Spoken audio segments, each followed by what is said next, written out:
Good morning students. ਤੁਹਾਡਾ subject ਨੇਮ ਹੈ software engineering. ਸੋ ਜਿਸ ਦੀ ਫਸਟ ਯੂਨਿਟ ਹੈਗੀ ਔਰ ਫਸਟ ਟੌਪਿਕ ਉਹਦਾ ਹੈਗਾ ਹੈ ਤੁਹਾਡਾ ਸੌਫਟਵੇਅਰ ਇੰਜੀਨੀਅਰਿੰਗ ਦੇ ਬਾਰੇ। ਠੀਕ ਹੈ, explain software engineering, its characteristics and its application also. So firstly ਅਸੀਂ ਅੱਜ ਸੌਫਟਵੇਅਰ ਸਮਝਾਂਗੇ। ਸੌਫਟਵੇਅਰ ਕੀ ਹੁੰਦਾ ਹੈ? देखो, software is a set of instructions, data and program use to operate computer and execute specific task. अपने कंप्यूटर ਦੇ ਵਿੱਚ ਕਿਸੇ ਵੀ ਟਾਸਕ ਨੂੰ ਪਰਫਾਰਮ ਕਰਨ ਦੇ ਲਈ, ਕਿਸੇ ਵੀ ਟਾਸਕ ਨੂੰ ਐਗਜ਼ੀਕਿਊਟ ਕਰਵਾਉਣ ਦੇ ਲਈ ਜਾਂ ਫਿਰ ਡਿਫਰੈਂਟ ਆਪਰੇਸ਼ਨਸ ਨੂੰ ਪਰਫਾਰਮ ਕਰਨ ਦੇ ਲਈ ਅਸੀਂ ਇੱਕ ਕੋਈ ਨਾ ਕੋਈ ਸੌਫਟਵੇਅਰ ਜਿਹੜਾ ਹੈਗਾ ਯੂਜ਼ ਕਰਦੇ ਹਾਂ। ਠੀਕ ਹੈ, ਸੌਫਟਵੇਅਰ ਕਿਹਦੇ ਕੰਬੀਨੇਸ਼ਨ ਨਾਲ ਬਣਦਾ ਹੈ ਵੀ ਸੈਟ ਆਫ ਇੰਸਟਰਕਸ਼ਨਸ ਦੇ ਨਾਲ, ਬਹੁਤ ਸਾਰੇ ਡਾਟੇ ਦੇ ਨਾਲ ਔਰ ਬਹੁਤ ਸਾਰਾ ਪ੍ਰੋਗਰਾਮ ਦੇ ਨਾਲ। ਠੀਕ ਹੈ, ਇਹਨਾਂ ਸਾਰਿਆਂ ਦੇ ਕੰਬੀਨੇਸ਼ਨ ਦੇ ਨਾਲ ਅਸੀਂ ਇੱਕ ਸੌਫਟਵੇਅਰ ਨੂੰ ਡਿਜ਼ਾਈਨ ਕਰਦੇ ਹਾਂ। ਮੋਸਟਲੀ ਬਹੁਤ ਸਾਰੇ ਸੌਫਟਵੇਅਰ ਅੱਜ ਕੱਲ੍ਹ ਦੀ ਲਾਈਫ ਦੇ ਵਿੱਚ ਅਸੀਂ ਯੂਜ਼ ਕਰ ਰਹੇ ਹਾਂ। ਠੀਕ ਹੈ, ਮਾਰਕੀਟ ਦੇ ਵਿੱਚ ਬਹੁਤ ਸਾਰੇ ਸੌਫਟਵੇਅਰ ਆ ਗਏ ਆ ਡਿਫਰੈਂਟ ਕੰਮ ਦੇ ਲਈ। ਡਿਫਰੈਂਟ ਸੌਫਟਵੇਅਰ ਅਸੀਂ ਯੂਜ਼ ਕਰ ਰਹੇ ਹਾਂ ਲਾਈਕ ਫੋਟੋਸ਼ੋਪ, ਕੋਰਲ ਡਰੋ। ਠੀਕ ਹੈ, ਇੱਦਾਂ ਦੇ ਕਈ ਸੌਫਟਵੇਅਰ ਹੈਗੇ ਜਿਹੜੇ ਤੁਸੀਂ ਡਿਫਰੈਂਟ ਕੰਮ ਨੂੰ ਕਰਨ ਦੇ ਲਈ ਯੂਜ਼ ਕਰਦੇ ਹੋ। ਠੀਕ ਹੈ, software is more than just a program code. ਕਹਿੰਦੇ ਸੌਫਟਵੇਅਰ ਇੱਕ ਕੀ ਹੈਗਾ? ਇੱਕ ਜਸਟ ਪ੍ਰੋਗਰਾਮ ਕੋਡ ਹੈਗਾ। ਪ੍ਰੋਗਰਾਮ ਕੋਡ ਹੈਗਾ ਜਾਂ ਫਿਰ ਸੈਟ ਆਫ ਇੰਸਟਰਕਸ਼ਨਸ ਹੈਗੀਆਂ ਜਿਹਦੇ ਨਾਲ ਅਸੀਂ ਆਪਣੇ ਸੌਫਟਵੇਅਰ ਨੂੰ ਡਿਜ਼ਾਈਨ ਕਰਦੇ ਹਾਂ। ਓਕੇ, ਨੈਕਸਟ ਹੁਣ ਤੁਹਾਡਾ ਸਬਜੈਕਟ ਜਿਹੜਾ ਹੈਗਾ ਉਹ ਹੈਗਾ ਸੌਫਟਵੇਅਰ ਇੰਜੀਨੀਅਰਿੰਗ, ਮਤਲਬ ਕਿ ਇੱਕ ਸੌਫਟਵੇਅਰ ਨੂੰ ਡਿਵੈਲਪ ਕਰਨਾ। ਸੌਫਟਵੇਅਰ ਜਦੋਂ ਅਸੀਂ ਡਿਵੈਲਪ ਕਰਦੇ ਹਾਂ ਉਹਦੇ ਵਿੱਚ ਬਹੁਤ ਜ਼ਿਆਦਾ ਪ੍ਰੋਸੈਸ ਹੁੰਦਾ ਹੈ। ਡਿਫਰੈਂਟ ਫੇਸਿਸ ਯੂਜ਼ ਕੀਤੇ ਜਾਂਦੇ ਇੱਕ ਸੌਫਟਵੇਅਰ ਨੂੰ ਡਿਵੈਲਪ ਕਰਨ ਦੇ ਲਈ। ਠੀਕ ਹੈ, ਔਰ ਹਰ ਇੱਕ ਕੰਮ ਜਿਹੜਾ ਹੁੰਦਾ ਸਟੈਪ ਬਾਈ ਸਟੈਪ ਹੁੰਦਾ ਹੈ। ਸਟਾਰਟਿੰਗ ਤੋਂ ਲੈ ਕੇ ਐਂਡਿੰਗ ਤੱਕ ਜੋ ਵੀ ਕੰਮ ਪਰਫਾਰਮ ਕੀਤੇ ਜਾਂਦੇ ਹੈ ਉਹ ਇੱਕ ਸੌਫਟਵੇਅਰ ਇੰਜੀਨੀਅਰ ਜਿਹੜਾ ਹੈਗਾ ਉਹ ਉਸ ਚੀਜ਼ ਨੂੰ ਪਰਫਾਰਮ ਕਰਦਾ ਹੈਗਾ। ਓਕੇ, ਸੌਫਟਵੇਅਰ ਇੰਜੀਨੀਅਰਿੰਗ ਅਗਰ ਦੇਖੀ ਜਾਏ ਉਹਦੇ ਵਿੱਚ ਕੀ ਆਏਗਾ? Software engineering is defined as a process of analysing user requirement. ਕਹਿੰਦੇ ਸੌਫਟਵੇਅਰ ਇੰਜੀਨੀਅਰਿੰਗ ਕੀ ਕਰਦਾ ਹੈ ਉਹਦਾ ਕੰਮ ਕੀ ਹੈਗਾ, ਉਹਦਾ ਪ੍ਰੋਸੈਸ ਕੀ ਹੈਗਾ ਕਿ ਐਨਾਲਾਈਜ਼ ਕਰਨਾ। ਕੀ ਐਨਾਲਾਈਜ਼ ਕਰਨਾ? ਜਸਟ ਯੂਜ਼ਰ ਦੀਆਂ ਰਿਕੁਆਇਰਮੈਂਟਸ, ਕਿ ਸਾਡੀ ਡੇ ਟੂ ਡੇ ਲਾਈਫ ਦੇ ਵਿੱਚ ਬਾਹਰਲੀ ਇਨਵਾਇਰਮੈਂਟ ਦੇ ਵਿੱਚ ਕੀ ਚੇਂਜਿਸ ਆ ਰਹੀਆਂ, ਸਾਡੀ ਮਾਰਕੀਟ ਕੀ ਡਿਮਾਂਡ ਕਰ ਰਹੀ ਹੈ, ਉਹ ਯੂਜ਼ਰ ਦੀ ਰਿਕੁਆਇਰਮੈਂਟਸ ਨੂੰ ਚੈੱਕ ਆਊਟ ਕਰਨਾ। ਠੀਕ ਹੈ, and then designing, building and testing software application which will satisfy those requirements। ਉਸ ਤੋਂ ਬਾਅਦ ਯੂਜ਼ਰ ਦੀ ਰਿਕੁਆਇਰਮੈਂਟਸ ਨੂੰ ਚੈੱਕ ਕਰਕੇ, ਆਪਣੇ ਇਨਵਾਇਰਮੈਂਟ ਦੀ ਡਿਮਾਂਡ ਨੂੰ ਚੈੱਕ ਕਰਕੇ ਕੋਈ ਵੀ ਸੌਫਟਵੇਅਰ ਜਿਹੜਾ ਹੈਗਾ ਉਹਨੂੰ ਡਿਜ਼ਾਈਨ ਕੀਤਾ ਜਾਂਦਾ ਹੈ, ਉਹਨੂੰ ਬਿਲਡ ਕੀਤਾ ਜਾਂਦਾ ਹੈ। ਉਸ ਤੋਂ ਬਾਅਦ ਟੈਸਟਿੰਗ ਕਰਕੇ ਸੌਫਟਵੇਅਰ ਦੀ ਉਹਨੂੰ ਮਾਰਕੀਟ ਦੇ ਵਿੱਚ ਲਾਂਚ ਕੀਤਾ ਜਾਂਦਾ ਹੈ। ਠੀਕ ਹੈ, according to user requirements. okay, engineering on the other hand, it is all about developing product using well defined scientific principles and methods। ਕਹਿੰਦੇ ਇੰਜੀਨੀਅਰਿੰਗ ਜਿਹੜੇ ਹੈਗੇ ਉਹ ਕਿੱਦਾਂ ਆਪਣੇ ਕੋਈ ਵੀ ਕੰਮ ਨੂੰ ਪਰਫਾਰਮ ਕਰਦੇ ਹੈ, ਸਟੈਪ ਬਾਈ ਸਟੈਪ ਕਰਦੇ ਹੈ, ਫੇਸਿਸ ਦੇ ਅਕੋਰਡਿੰਗ ਕਰਦੇ ਹੈ। ਕੋਈ ਵੀ ਪ੍ਰੋਡਕਟ ਨੂੰ ਜਦੋਂ ਉਹ ਡਿਵੈਲਪ ਕਰਦੇ ਹੈਗੇ ਇੱਕ ਵੈਲ ਡਿਫਾਈਨਡ ਸਾਇੰਟੀਫਿਕ ਪ੍ਰਿੰਸੀਪਲਸ ਦੇ ਅਕੋਰਡਿੰਗ, ਮੈਥਡਸ ਦੇ ਅਕੋਰਡਿੰਗ ਉਹ ਆਪਣੇ ਪ੍ਰੋਗਰਾਮ ਨੂੰ ਜਾਂ ਆਪਣੇ ਸੌਫਟਵੇਅਰ ਨੂੰ ਡਿਵੈਲਪ ਕਰਦੇ ਹੈ। ਠੀਕ ਹੈ, ਬਹੁਤ ਸਾਰੀਆਂ ਇੰਸਟਰਕਸ਼ਨਸ ਹੁੰਦੀਆਂ, ਬਹੁਤ ਸਾਰੇ ਮੈਥਡਸ ਹੁੰਦੇ, ਬਹੁਤ ਸਾਰੇ ਫੇਸਿਸ ਹੁੰਦੇ ਹੈ ਜੋ ਉਹਨੂੰ ਸਟਾਰਟਿੰਗ ਤੋਂ ਲੈ ਕੇ ਐਂਡਿੰਗ ਤੱਕ ਯੂਜ਼ ਕਰਨੇ ਪੈਂਦੇ। ਉਸ ਤੋਂ ਬਾਅਦ ਉਹ ਕਿਸੇ ਵੀ ਪ੍ਰੋਗਰਾਮ ਨੂੰ ਜਾਂ ਕਿਸੇ ਵੀ ਸੌਫਟਵੇਅਰ ਨੂੰ ਡਿਵੈਲਪ ਕਰਦੇ ਔਰ ਦੈਨ ਮਾਰਕੀਟ ਦੇ ਵਿੱਚ ਲਾਂਚ ਕਰਦੇ। ਨੈਕਸਟ ਸਾਡੇ ਹੈਗੇ ਦੇਖੋ ਵੀ ਕਰੈਕਟਰਿਸਟਿਕਸ ਆਫ ਸੌਫਟਵੇਅਰ ਇੰਜੀਨੀਅਰਿੰਗ, ਕਿ ਇੱਕ ਸੌਫਟਵੇਅਰ ਇੰਜੀਨੀਅਰ ਜਿਹੜਾ ਹੈਗਾ ਉਹ ਕਿਹੜੀ ਕਰੈਕਟਰਿਸਟਿਕਸ ਦੇ ਨਾਲ ਕੰਮ ਕਰਦਾ ਹੈ। ਫਸਟ ਸਾਡਾ ਕਰੈਕਟਰਿਸਟਿਕ ਹੈਗਾ ਦੇਖੋ ਮੇਨਟੇਨੇਬਿਲਿਟੀ। ਮੇਨਟੇਨੇਬਿਲਿਟੀ ਕੀ ਹੁੰਦੀ ਹੈ? ਦੇਖੋ ਅਸੀਂ ਕਿਸੇ ਵੀ ਸੌਫਟਵੇਅਰ ਨੂੰ ਬਣਾ ਦਿੰਦੇ ਹਾਂ, ਕੋਈ ਵੀ ਸੌਫਟਵੇਅਰ ਨੂੰ ਜਦੋਂ ਅਸੀਂ ਡਿਵੈਲਪ ਕਰ ਦਿੰਦੇ ਹਾਂ, ਉਹਨੂੰ ਮਾਰਕੀਟ ਦੇ ਵਿੱਚ ਅਸੀਂ ਲਾਂਚ ਕਰ ਦਿੰਦੇ ਹਾਂ, ਦੈਨ ਸਾਡਾ ਕੰਮ ਖਤਮ ਨਹੀਂ ਹੋ ਜਾਂਦਾ ਕਿ ਅਸੀਂ ਮਾਰਕੀਟ ਦੇ ਵਿੱਚ ਲਾਂਚ ਕਰਕੇ ਬਿਲਕੁਲ ਫ੍ਰੀ ਬੈਠ ਜਾਵਾਂਗੇ ਔਰ ਸਾਡਾ ਪ੍ਰੋਡਕਟ ਜਿਹੜਾ ਸਾਡਾ ਸੌਫਟਵੇਅਰ ਖੁਦ ਚੱਲੇਗਾ। ਨੋ, ਦੈਟ ਇਜ਼ ਰੋਂਗ। ਠੀਕ ਹੈ, ਇੱਕ ਸੌਫਟਵੇਅਰ ਨੂੰ ਜਦੋਂ ਡਿਵੈਲਪ ਕਰ ਲੈਂਦੇ ਹਾਂ, ਡਿਵੈਲਪ ਕਰਨ ਤੋਂ ਬਾਅਦ ਉਹਦੀ ਮੇਨਟੇਨੇਬਿਲਿਟੀ ਬਹੁਤ ਜ਼ਿਆਦਾ ਇੰਪੋਰਟੈਂਟ ਹੈਗੀ ਹੈ। ਜਦੋਂ ਅਸੀਂ ਹਰ ਚੀਜ਼ ਨੂੰ ਮੇਨਟੇਨ ਕਰਨਾ, ਠੀਕ ਹੈ, ਉਹਦੇ ਨਿਊ ਫੀਚਰਸ ਅਗਰ ਆਏ ਤਾਂ ਉਸ ਨਿਊ ਫੀਚਰਸ ਨੂੰ ਐਡ ਕਰਨਾ। ਸੋ ਇੱਕ ਫਲੋ ਦੇ ਨਾਲ ਇਨਕਰੀਜ਼ਿੰਗ ਲੈਵਲ ਤੱਕ ਲੈ ਕੇ ਜਾਣਾ ਆਪਣੇ ਸੌਫਟਵੇਅਰ ਨੂੰ ਜਾਂ ਆਪਣੇ ਪ੍ਰੋਡਕਟ ਨੂੰ, that is called a maintainability. देखो की लिखा हुआ है, maintainability is used which a software system can be modified easily. कहते मेनटेनेबिलिटी क्यों जरूरी है अपने सॉफ्टवेयर के लिए? क्योंकि सॉफ्टवेयर जो असी बना लिया वो कोई भी अगर चेंजिस करनी आने वाले फ्यूचर टाइम के तो वो ईजिली मॉडिफाई कर पाइए, उन्होंने ईजिली असी चेंज कर पाइए। ठीक है, साढ़े सॉफ्टवेयर में एक फ्लैक्सीबिलिटी हो कि आने वाले फ्यूचर टाइम के अगर असी कोई फीचर ऐड करना है दैन असी ईजिली उस चीज़ को मॉडिफाई कर दीए। It is used to improve the performance of your software या product and maintain it for a future time।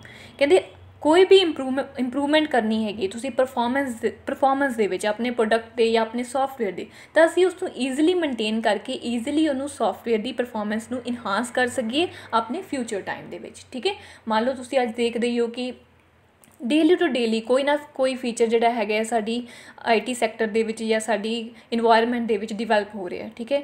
Mostly developing ਹੀ ਚੱਲ ਰਹੀ ਹੈ ਅੱਜ ਕੱਲ੍ਹ, ਇਨਹਾਂਸਿੰਗ ਹੀ ਚੱਲ ਰਹੀ ਹੈ। ਸੋ ਆਪਣੇ ਸੋਫਟਵੇਅਰ ਵਿੱਚ ਉਹ ਵਾਲੀਆਂ ਚੀਜ਼ਾਂ ਨੂੰ ਐਡ ਕਰਨਾ, ਯੂਜ਼ਰ ਦੀ ਡਿਮਾਂਡ ਦੇ ਅਕੋਰਡਿੰਗ ਉਹ ਫੀਚਰ ਨੂੰ ਐਡ ਕਰਨਾ, ਠੀਕ ਹੈ, that is called the maintainability. ਔਰ maintainability is very important. Next second point देखो, dependability. Dependability is a ability to provide services can be trusted within a time, ठीक है। अकॉर्डिंग टू टाइम पीरीयड की तुहाडा काम जिहड़ा हैगा वो परफॉर्म हो चुका है, ठीक है। अकॉर्डिंग टू टाइम लिमिट जिहड़ी हैगी है तुहाडा सॉफ्टवेयर चल रहा है, रन हो रहा है। Dependability software should never cause any type of damage, कहते कोई भी टाइप ऑफ डैमेज तुहानूं नहीं देखने को मिलता है अगर तुहाडे सॉफ्टवेयर दे विच एक डिपेंडेबिलिटी वाला करैक्टरिस्टिक हैगा, ठीक है। अकॉर्डिंग टू टाइम जिहड़ा हैगा वो सारा काम परफॉर्म कर रहा है, डिमांड के अकॉर्डिंग हैगा या नहीं हैगा। मान लो कोई फ्लॉपिंग सॉफ्टवेयर तुसीं मार्केट दे विच लिया के अज खड़ा कर दोगे तो वो फीचर, वो वाले फीचर अजकल नहीं यूज़ हो रहे।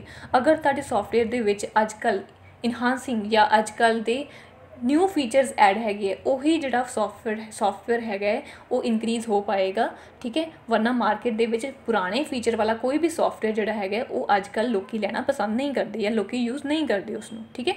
सो असी भी डेली डे टू डे की करते हैं, अपडेशनस करते हैं अपने सॉफ्टवेयर की, ताकि कोई भी न्यू फीचर अगर साडे सॉफ्टवेयर च ऐड होया है दैन असीं उहनूं यूज़ कर सकीए। थोड़ा नैक्सट पॉइंट जिहड़ा हैगा वो एफिशिएंसी। द एफिशिएंसी की हुंदी है देखते हैं पहला असी। The software application should overuse system resources like memory and processor cycle also. देखो कोई भी एफिशिएंट सॉफ्टवेयर है तुसीं उहनूं रीयूज़ कर सकते हो, तुसीं उहदी री इंजीनियरिंग कर सकते हो, ठीक है। उहदे विच फीचर्स ऐड कर सकते हो, मॉडिफिकेशनस कर सकते हो। उन्होंने लिखा हुआ कि ओवरयूज सिस्टम, तुसीं उहनूं यूज़ कर सकते हो। बहुत सारे जिहड़े ओवरयूज सिस्टम जिहड़े रिसोर्सिज है अगर वो यूज़ हो रहे हैं दैन वो लाइक अ मैमोरी या प्रोसैसर साइकिल तुसीं उहनूं डिवाइड कर सकते हो, ठीक है। उहनूं होर किते यूज़ लई भी ले जा सकते हो अगर तुहाडा सॉफ्टवेयर जिहड़ा है एफिशिएंट है। दैन साडा नैक्सट पॉइंट है usability. The software application should have specific UI मतलब यूजर इंटरफेस एंड डॉक्यूमेंटेशन। कहते डॉक्यूमेंटेशन देखो की होंगी है, मान लो तुसीं एक प्रोडक्ट नूं बनाता, एक सॉफ्टवेयर नूं डिज़ाइन कर दिता, ठीक है। दैन तुसीं उहनूं आने वाले फ्यूचर टाइम दे विच दोबारा यूज़ करना चाहते हो तो उस जिहड़ा सॉफ्टवेयर नूं बनाने दे लई जिहड़ा प्रोसैस यूज़ किया गया, जिहड़े फीचर्स यूज़ किए गए या फिर जिहड़े स्टाइल्स तुसीं यूज़ किए उहदा तुहाडे कोल एक रिकॉर्ड होना चाहिए, ठीक है। वो रिकॉर्ड नूं असीं डॉक्यूमेंटेशन कहते हैं। डॉक्यूमेंटेशन भी कह सकते हैं, उहनूं रिकॉर्ड भी कह सकते हैं, ठीक है। कि तुहाडे कोल एक फाइल बनी हुई है कि तुसीं पुराना सिस्टम जिहड़ा सीगा, पुराना सॉफ्टवेयर जिहड़ा सीगा किद्दां डिवेलप कीता। इस डॉक्यूमेंटेशन दे विच तुहाडी सारी स्टार्टिंग तो लैके एंडिंग तक जिन्नी भी प्रोसैसिंग हुई उहदा एक रिटन मटीरियल तुहानूं प्रोवाइड होएगा, ठीक है, ताकि तुसीं उहनूं दोबारा आने वाले फ्यूचर टाइम दे विच यूज़ कर सको। नैक्सट थोड़ा टॉपिक है देखो एप्लीकेशनस ऑफ सॉफ्टवेयर कि तुसी बहुत सारे अजकल सॉफ्टवेयर यूज़ कर रहे हो बट किहड़ियां एप्लीकेशनस है मतलब किस टाइप के सॉफ्टवेयर तुसी यूज़ कर रहे हो। सब तो फर्स्ट तुहाडा आ रहा है कि सिस्टम सॉफ्टवेयर। किसी भी सिस्टम नूं रन करने लिए असीं कोई तो सॉफ्टवेयर यूज़ करांगे ना, ऑब्वियसली गल है कि कोई ना कोई सॉफ्टवेयर साडे कोल होएगा दैन साडा कंप्यूटर कोई भी काम परफॉर्म कर पाएगा। So system software is very necessary to manage the computer resources and support the execution of application program. देखो कोई भी एप्लीकेशन नूं रन करने दे लई, एग्जीक्यूट करवाने दे लई या प्रोग्राम नूं चलाउण दे लई, ठीक है, कुछ भी चीज़ नूं सपोर्ट करने दे लई, अपने कंप्यूटर नूं सपोर्ट करने दे लई साडे कोल एक सॉफ्टवेयर होना चाहिए, ठीक है। और उस सॉफ्टवेयर के अकॉर्डिंग ही असीं अपना काम परफॉर्म कर पावांगे। सॉफ्टवेयर जिहड़ा हैगा बहुत ही नेसेसरी है किसी भी कंप्यूटर नूं मैनेज करने दे लई। Software like operating system, drivers. हुण तुसीं खुद सोच सकते हो कि साडे कंप्यूटर दे विच अगर कोई ऑपरेटिंग सिस्टम होएगा दैन ही वो रन कर पाएगा, दैन ही सानूं साडी डिस्पले जिहड़ी हैगी वो शो होएगी, ठीक है ना। एक यूज़र दी एक हार्डवेयर दे नाल इंटरकनैक्शन होएगा अगर साडे ऑपरेटिंग सिस्टम होएगा, ठीक है। सो ऑपरेटिंग सिस्टम एंड ड्राइवर्स तुहाडे को मान लो ऑडियो और वीडियो के ड्राइवर्स नहीं है दैन तुसीं कुछ भी नहीं सुन पाओगे, तुसीं ऑडियो नहीं सुन पाओगे, तुसीं वीडियो नहीं सुन पाओगे। सो तुहाडे को सिस्टम के सारे सॉफ्टवेयर होना कंपलसरी है दैन ही तुसीं उहनां इंटरकनैक्ट कर पाओगे।